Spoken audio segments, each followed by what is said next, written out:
አሜሪካና ኢራን አሁንም በሆርሙዝ ጉዳይ አንገት ለአንገት እንደተናነቁ ቀጥለዋል። እናም ቀጠናው ረፍት አልባ ሆኗል።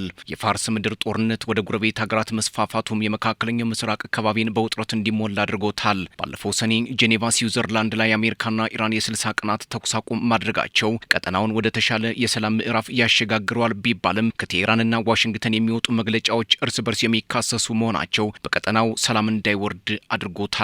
ትራምፕ ባለፉት 3 ሳምንታት ተኩስ አቁሙ ፈረሰ ብለው ተናገሩ። እናም ውጥረቱ ተባባሰ። ትናንት ፓኪስታን የ60 ቀናቱ የተኩስ አቁም ስምምነት ከወደቀበት ተነስቶ እንደሚቀጥል መግለጫ ሰጠች። ግን ፔንታጎንም ሆነ አያቶላዎቹ አሁንም መካሰሱን ቀጥለውበታል። ዛሬ ላይ ከቴህራን የወጡ መረጃዎች እንደሚያመላክቱት ደግሞ የኢራን የውጭ ጉዳይ ሚኒስትር ሰይድ አባስ አራግቼ በሆርሙዝ ሰርጥ አሜሪካም የተሳሳተ ስሌት ውስጥ እንዳትገባ ማስጠንቀቂያ መስጠታቸውን ነው። የኢራን አብዮታዊ ዘብ አይአርጂሲ ተባባሪ የባሲጅ ሚሊሻ አዛዥ ሁሴን ታኢብ በበኩላቸው የሆርሙዝ ሰርጥ በኢራን ቁጥጥርና አስተዳደር ስር ነው ሲሉ መግለጫ ሰጥተዋል። ሲቀጥልም የኢራን ከፍተኛ መሪ የፖለቲካ አማካሪ ብርጋዴር ጄኔራል ረሱል ሰናኢ ኢራድ ኢራን ወደፊት በሚኖሩ ግጭቶች የበለጠ ጠንካራ እርምጃ እንደምትወስድ ተናግረዋል።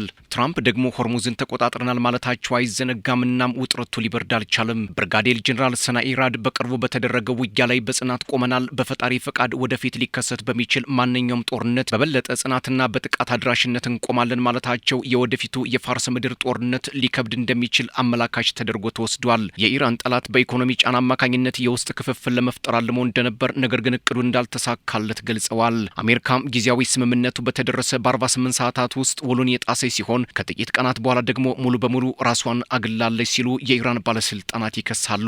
ኢራንና አሜሪካ በፋርስ ባህረ ሰላጤ ያለውን ጦርነት በዘላቂነት ለማቆም በሚደረገው ጥረት ላይ አሁንም አለመግባባት ውስጥ እንደሚገኙ አንድ ከፍተኛም የኢራን ምንጭ ገልጸዋል። እንደ ምንጩ ገለጻ ሰኔ ላይ ተደርሶ የነበረውን ጊዜያዊ ስምምነት ለማደስና የተግባራዊነት ጊዜውን ለመወሰን በሚደረገው ድርድር ላይ እስካሁን ምንም አይነት አዎንታዊ ለውጥ አልታየም።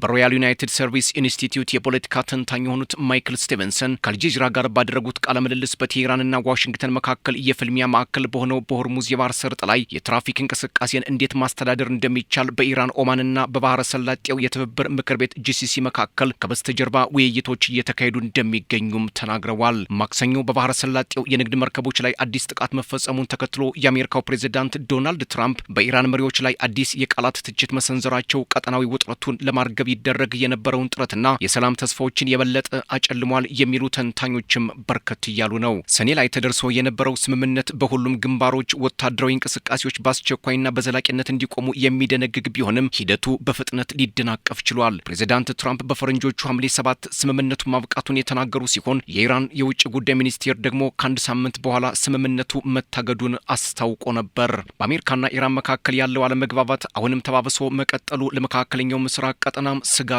ሆኗል። አሜሪካ ኢራን እጅግ አስፈላጊ የሆነውን የሆርሙዝ የባህር ሰርጥ የንግድ መስመር ለመክፈት የተገባውን ስምምነት አላከበረችም ስትል ትከሳለች። ኢራን በበኩሏ ዋሽንግተን የኢራን ወደቦችን እገዳ ከማንሳትና የተያዙ የገንዘብ ሀብቶችን ከመልቀቅ አኳያ የገባችውን ቃል አጥፋለች ስትል ትወነጅላለች። እናም መካሰሱ ቀጥሏል። አንድ ከፍተኛም የኢራን ምንጭ እንደገለጹት በአሸማጋዮች በኩል ውይይት እየተደረገባቸው ካሉ ዋና ዋና ጉዳዮች አንዱ አሜሪካ ወደ ጊዜያዊ ስምምነቱ እንድትመለስና የተቀመጡትን ግዴታዎች የምታስፈጽምበትን የጊዜ ሰሌዳ እንድትወስን ማድረግ ነው። ነገር ግን በዚህ ጉዳይ ላይ እስካሁን ምንም አይነት መሻሻል አልታየም ብለዋል። ፕሬዚዳንት ዶናልድ ትራምፕ ባለፈው ረቡዕ ባስተላለፉት መልእክት አሜሪካ በሆርሙዝ የባህር ሰርጥ ላይ ሙሉ ቁጥጥር እንዳላት ተናግረው ነበር። ነገር ግን የባህር መስመሩን ለማስተዳደር በኢራን የተቋቋመው የፋርስ ባህረ ሰላጤ ባለስልጣን በበኩሉ መስመሩ አሁንም ዝግ እንደሆነና የኢራን ቅድመ ሁኔታዎች ሳይሟሉ እንደማይከፈት መግለጹ ሁኔታውን ውስብስብ አድርጎታል።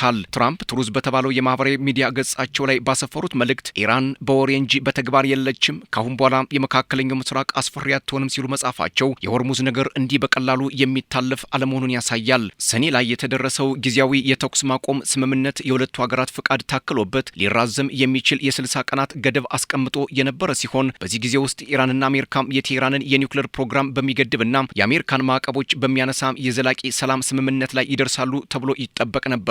በሌላ በኩል አንድ የኢራን ምንጭ የቱርኩ አናዶሉ የዜና ወኪል የፓኪስታን መንግስት ምንጮችን ጠቅሶ ሁለቱ ወገኖች የ60 ቀናቱን የስምምነት ጊዜ ለማራዘም ከስምምነት ላይ ደርሰዋል ሲል ያወጣውን ዘገባም ውድቅ አድርገዋል። ምንጩ አክለውም ከኢራን አንጻር ምንም አይነት የተጀመረ የስምምነት ጊዜ ስለሌለ የሚራዘም ነገር የለም፣ በመሆኑም ስለ ጊዜ ማራዘም የሚደረግ ምንም አይነት ውይይት አልተደረገም ብለዋል።